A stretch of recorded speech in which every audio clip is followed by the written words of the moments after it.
Здравствуйте, дорогие друзья! Я рада вас приветствовать на моем канале. Сегодня в данном видео я делаю роскошный, незабываемо вкусный праздничный торт «Восторг». Торт получается очень нежным, с хрустящим слоем, с очень вкусной и нежной карамелизированной грушей. Готовится все здесь очень просто и быстро, без сыра, без сливок будем готовить и без желатина. И сначала приготовим бисквит. 170 грамм муки, 30 грамм какао-порошка, 7 грамм разрыхлителя. Все это просто перемешиваю, отставляю сейчас в сторону. 3 яйца комнатной температуры среднего размера, добавляю туда щепотку соли, 16 грамм ванильного сахара. Все это повзбиваю до состояния пены и добавляю туда сейчас 140 грамм сахара. Взбивать яичную смесь с сахаром я буду примерно около 4 минут. Дольше взбивать нет смысла, потому что будем добавлять еще молоко и растительное масло. Вот такая пышная смесь у меня получается в итоге. Добавляю туда 75 мл молока комнатной температуры и 75 грамм растительного масла без запаха. Все это сейчас просто перемешиваю, ничего дальше не взбиваю. Духовка у меня уже разогрета сейчас на 160 градусов Цельсия. Просеиваю туда сейчас всю сухую смесь. Смесь нужно обязательно просеивать, когда какао добавляется с мукой, иначе потом будут такие очень некрасивые вкрапления в тесте. Добавляю сейчас 50 мл крутого кипятка, то есть только что вскипевшей воды. И просто все это перемешиваю, ничего не взбиваю. Форма у меня здесь для выпечки 20 см в диаметре. Это у меня кондитерское кольцо, застеленное фольгой. Вы можете брать обычную форму для выпечки. Духовка заранее разогрета на 160 градусов.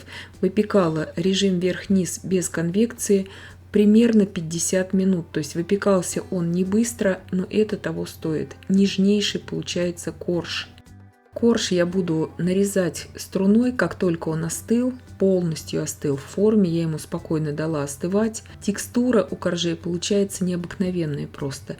Бисквит получается бюджетным очень и готовится проще простого, но потом он вас приятно удивит в результате, этот бисквит. Вы его можете приготовить заранее, на пару дней оставить в холодильнике в пищевой пленке. Шапочка обязательно нам понадобится для обсыпки боковины торта. Здесь у меня 3 йогурта вот с такими хрустящими шариками в шоколадной глазури. То есть для начинки шариков мне понадобится примерно 55 грамм и 300 грамм йогурта самого ванильного. Сейчас такие йогурты продаются в каждом супермаркете.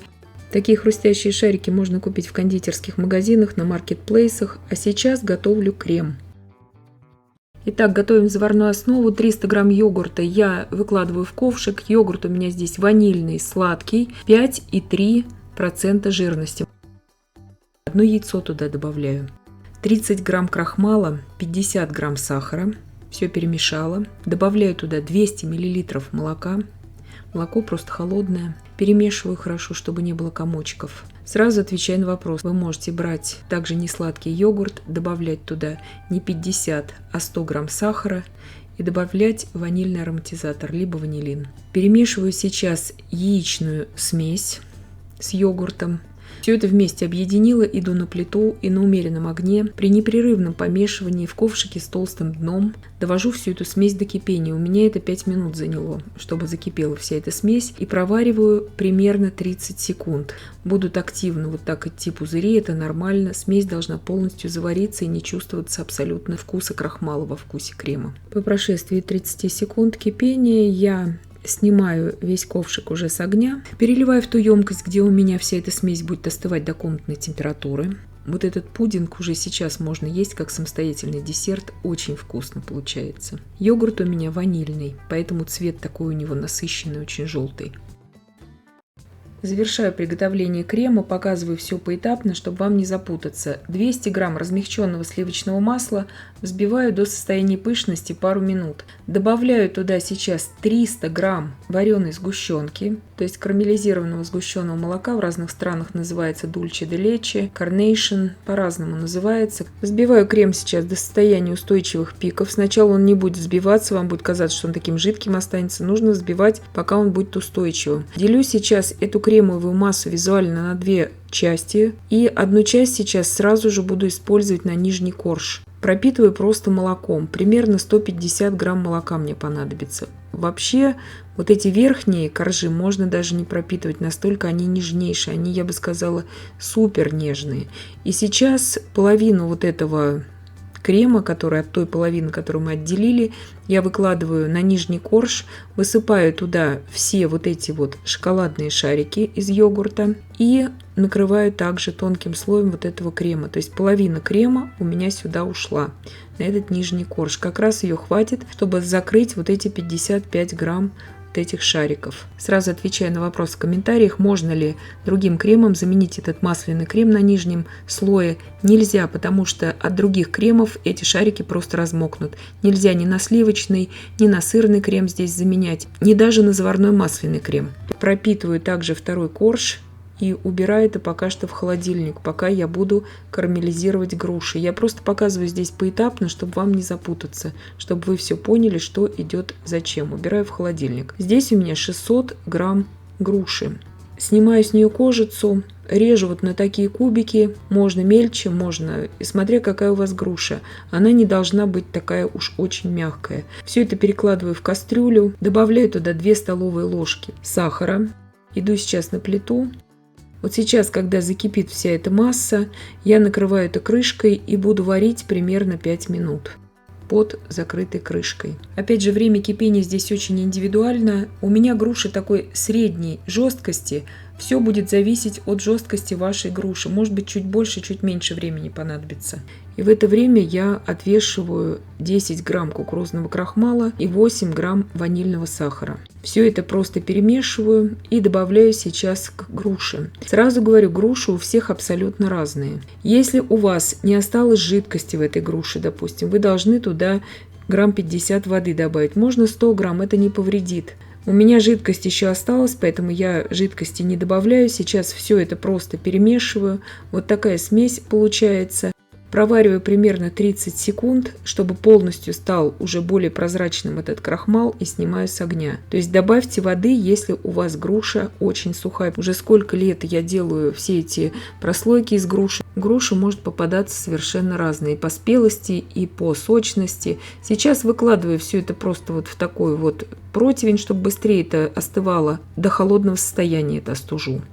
Завершаю сейчас приготовление крема для слоя с грушей. То есть я немножко его просто взбила, этот крем, тот, что мы уже взбили, чтобы просто его немножко расшевелить. И вот так по 2 столовые ложки заварной основы добавляю туда и взбиваю до пышности. Крем не будет устойчивым, сразу вам говорю.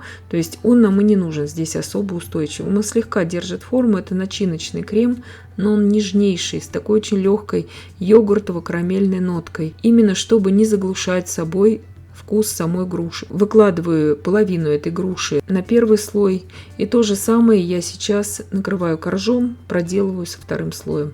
То есть крем у нас должен весь израсходоваться на эти 2 слоя. Коржи здесь вот в этих слоях с грушами очень нежными получаются. То есть они пропитываются еще и от крема, и от груши. Поэтому, возможно, если вы не любите очень влажные коржи, вам тогда не следует их просто пропитывать. На второй слой также выложила грушу, также выложила весь крем. И убираю сейчас торт обязательно в кольце, потому что слой с грушей, он немножко такой подвижный, торт должен хорошо отстояться. Пропитываю верхний слой. Верхним всегда выкладываем корж, который был у нас дном при выпекании, как правило. Так просто будет более ровным тортик. Если у вас нет, вы новичок, кондитерского кольца, просто хорошо обмотайте его так крепко пищевой пленкой. Убираю на ночь в холодильник. На следующий день готовлю уже крем для покрытия торта. Здесь у меня 150 грамм сливочного масла и 150 грамм сгущенного молока с сахаром. Все это взбиваю. Обычно совершенно делаю масляный крем на сгущенке. Когда уже до устойчивых пиков я все это взбила, добавляю туда 1 столовую ложку какао. Просто обычный какао-порошок для выпечки. И все это взбиваю до однородности. Вот такой прекрасный крем у меня получается именно для украшения этого торта. Вы можете абсолютно другим кремом его украшать. Но я украшаю, он хорошо держит форму, этот крем. Тонкий совсем слой здесь будет крема. Посыпаю вот этой крошкой, которую я сделала из шапочки, из оставшейся от бисквита. И в принципе уже украшу верх тортика. Вы можете, еще раз повторяю, этого не делать. Я делаю. Насадка у меня здесь кондитерская 1М. Делаю вот такие завитки. Сейчас середину этого тортика я также посыпаю вот этими шариками из йогурта. Такие шарики продаются отдельно, конечно же, в кондитерских магазинах. Но самый доступный вот для человека, который не закупается часто в кондитерских магазинах или далеко где-то живет, вы можете просто это купить в обычном магазине в качестве йогурта вот с таким хрустящим наполнителем. Украшаю здесь также фундуком в шоколаде. Разрезается превосходно. Обычным ножом, не горячим, разрезаю. Нежнейший получается торт, хрустящий слой остается таким же хрустящим. Я проводила эксперимент, несколько суток в холодильнике, он также остается хрустящим, этот слой. Нежнейший слой с грушей. Я бы даже советовала вот этот средний корж между слоями с грушей не пропитывать. Слишком нежно он тогда получается. Торт на вкус получается просто необыкновенным, не похожим абсолютно на другие торты. И как вы видели, готовили из очень простых и доступных продуктов, без сливок, без сливочных сыров. Прекрасный разрез, прекрасно надламывается вилкой. И я надеюсь, что видео было полезным и познавательным. Подписывайтесь на мой канал, ставьте лайки, пишите комментарии. Я всем желаю больших успехов и до встречи в новых видео.